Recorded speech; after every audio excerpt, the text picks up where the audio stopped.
வணக்கம். என் அன்பு தமிழ் ஆன்மீக தோழிகளே, இன்னைக்கு நாம பேச போற இந்த விஷயம் ஒரு பெண்ணோட வாழ்க்கையில அவளோட குடும்பத்துல ஒரு மிகப்பெரிய புரட்சியை ஏற்படுத்த போகுது. நிதானமா யோசிச்சு சொல்லுங்க தோழிகளே. ஒரு வீட்டுல உண்மையான அதிகாரம் யார்கிட்ட இருக்கு? வெளியில போய் சம்பாதிச்சுட்டு வர்ற கணவன் கிட்டயா, இல்ல சத்தம் போட்டு மத்தவங்கள மிரட்டுறவங்க கிட்டயா? நிஜமா இல்லைங்க.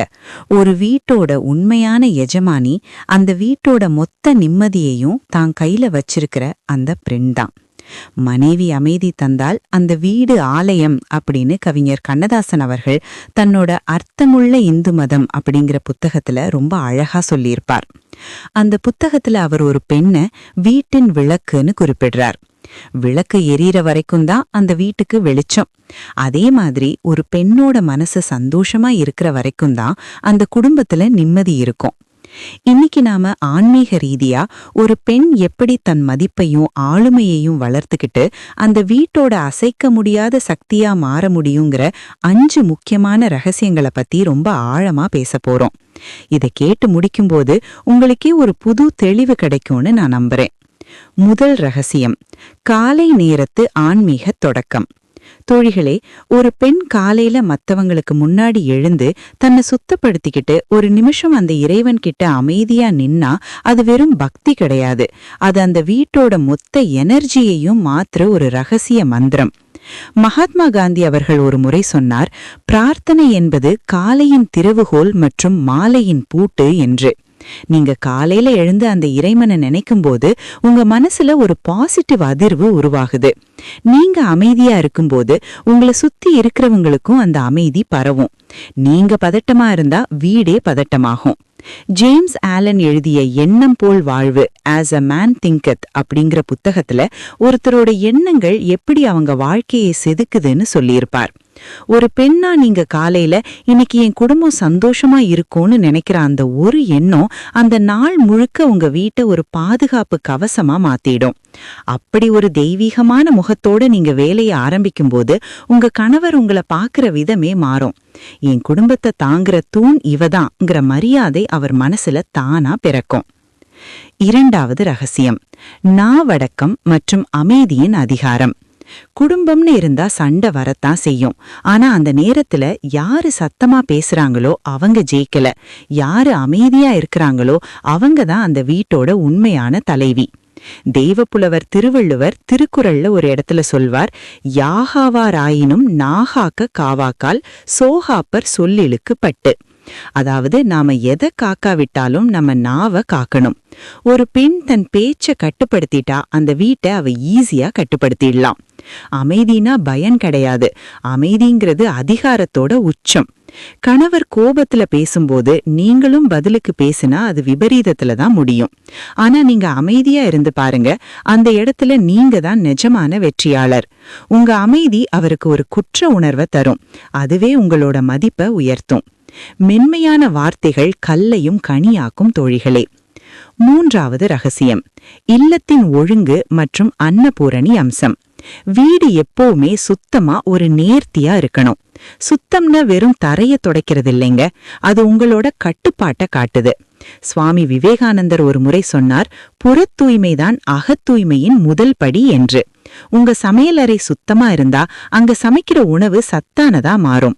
அந்த உணவு சாப்பிடுற உங்க கணவனும் குழந்தைகளும் ஆரோக்கியமா நல்ல குணத்தோட இருப்பாங்க.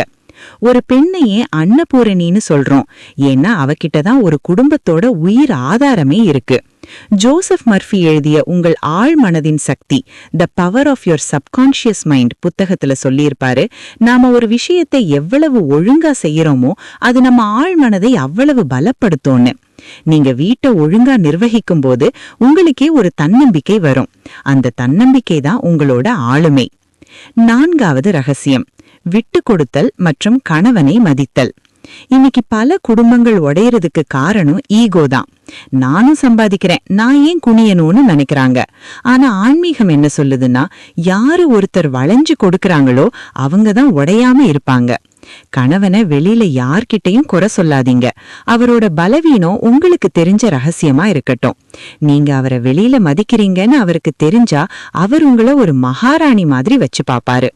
பாரதியார் தன்னோட கவிதைகள்ல புதுமை பெண் பத்தி பாடும்போது ஒரு பெண் அறிவோடும் அதே சமயம் பண்போடும் இருக்கணும்னு சொல்லியிருப்பார். கணவனை உயர்த்துவதன் மூலமா நீங்க உயரலாம் தோழிகளே. இது அடிமைத்தனம் இல்ல, இது ஒரு அறிவார்ந்த ராஜதந்திரம். 5வது ரகசியம், குழந்தைகளுக்கான முன்மாதிரி மற்றும் பொருளாதார அறிவு. குழந்தைகள் நம்ம பேச்ச கேட்கறத விட நம்ம செயல்களை தான் கவனிப்பாங்க. நீங்க ஒரு ஆன்மீக பெண்ணாவோ அமைதியானவளாவோ இருந்தா உங்க குழந்தைகளும் அப்படியே வளருவாங்க. அதே மாதிரி ஒரு குடும்பத்தோட பொருளாதாரத்தை மேலாண்மை செய்யறதுல பெண்ணுக்கு நிகர் யாரும் இல்ல. வர்ற வருமானத்துல எப்படி சேமிக்கணும், எப்படி திட்டமிடணும்னு நீங்க முடிவெடுக்கும் போது அந்த வீட்டோட நிழல் முதலமைச்சரா நீங்க மாறிடுறீங்க. சிக்கனம் என்பது கஞ்சத்தனம் இல்ல, அது உங்க குடும்பத்தோட எதிர்காலத்துக்கான பாதுகாப்பு. தோழிகளே, இப்போ நான் சொன்ன இந்த 5 ரகசியங்களையும் நிதானமா யோசிச்சு பாருங்க. இதுல ஏதாவது ஒண்ணு கூட கஷ்டமான விஷயம் இல்ல. ஆனா இத தொடர்ந்து செஞ்சு பாருங்க. உங்க வீட்ல நீங்க தான் மைய சக்தியா இருப்பீங்க. உங்க கணவர், உங்க குழந்தைகள், ஏன் உங்களை சுத்தி இருக்கிற சமூகம் கூட உங்ககிட்ட வந்து ஆலோசனை கேட்கும். ஒரு பெண் நினைச்சா ஒரு வீட்டை சுடுகாடாவும் மாத்த முடியும், இல்ல சொர்க்கமாவும் மாத்த முடியும். நாம எல்லாரும் நம்ம வீட்டை சொர்க்கமா மாத்த பிறந்தவங்க. பக்தி, அமைதி, அன்பு, ஒழுக்கம், பொறுப்பு, இந்த 5 பண்புகளும் உங்ககிட்ட இருந்தா நீங்க தான் அந்த வீட்டோட உண்மையான எஜமானி. இந்த தகவல்கள் உங்க மனசுக்கு நெருக்கமா இருந்திருக்கும்னு நான் நம்புறேன். இந்த வீடியோ உங்களுக்கு பிடிச்சிருந்தா மத்த தோழிகளுக்கும் பகிருங்க. அவங்க வீட்லயும் ஒரு மாற்றம் வரட்டும். மறக்காம நம்ம சேனலை சப்ஸ்கிரைப் பண்ணிக்கோங்க. உங்களுக்கு ஏதாவது கருத்து இருந்தா கமெண்ட் செய்யுங்க, நான் பதிலளிக்கிறேன். உங்க ஆதரவு எனக்கு எப்பவும் தேவை. ஓம் முருகா துணை. ஸ்ரீமுருகர் அருள் எப்போதும் உங்களுக்கும் உங்கள் குடும்பத்தினருக்கும் கிடைக்கட்டும். நீங்க எல்லாரும் எல்லா வளமும் பெற்று உங்க வீட்டை ஒரு நந்தவனமா மாத்தணும்னு நான் இறைவனை வேண்டிக்கிறேன். வாழ்க வளமுடன். நன்றி மக்களே. மீண்டும் ஒரு அழகான பயனுள்ள பதிவில் உங்களை சந்திக்கிறேன். விடை பெறுவது உங்கள் அன்பு தோழி திவ்யா நவநீத கிருஷ்ணன். நன்றி.